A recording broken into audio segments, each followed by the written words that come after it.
जे घरी बसतात त्यांना लोकांनी घरीच बसवलं। घरी बसणारे माझ्यामुळे फिरायला लागले। काँक्रीटचे रस्ते झाल्यानं काहींची दुकानं आता बंद झाली। उपमुख्यमंत्री एकनाथ शिंदेंचा उद्धव ठाकरेंवर निशाणा। मराठी भाषा आली पाहिजे, मात्र भाषेच्या नावे हिंसा होत असेल तर त्यावर कारवाई करणार। मुख्यमंत्री देवेंद्र फडणवीस यांचा दोन्ही ठाकरेंना इशारा। मराठी भाषेसंदर्भात आम्ही हिंसाचार करणारच, काय करायचं करा। मराठी भाषेसाठी वेळ पडल्यास आक्रमक होणार, संजय राऊतांकडून स्पष्ट।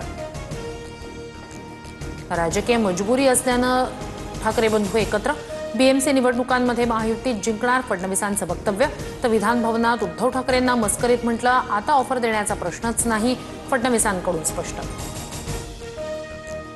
ठाकरे बंधू एकत्र झाल्याच्या धक्क्यातून अजून फडणवीस सावरले नसल्यानंच अशी वक्तव्य विनोद म्हणून पहा, संजय राऊतांची फडणवीसांवर टीका। पनवेलमध्ये मनसे शहराध्यक्ष योगेश चिलेंकडून डान्सबारवर दगडफेक। योगेश चिलेंसह 15 जणांवर गुन्हा दाखल। रायगडमध्ये सर्वात जास्त डान्सबार असल्याचं राज ठाकरे यांनी केलं होतं वक्तव्य।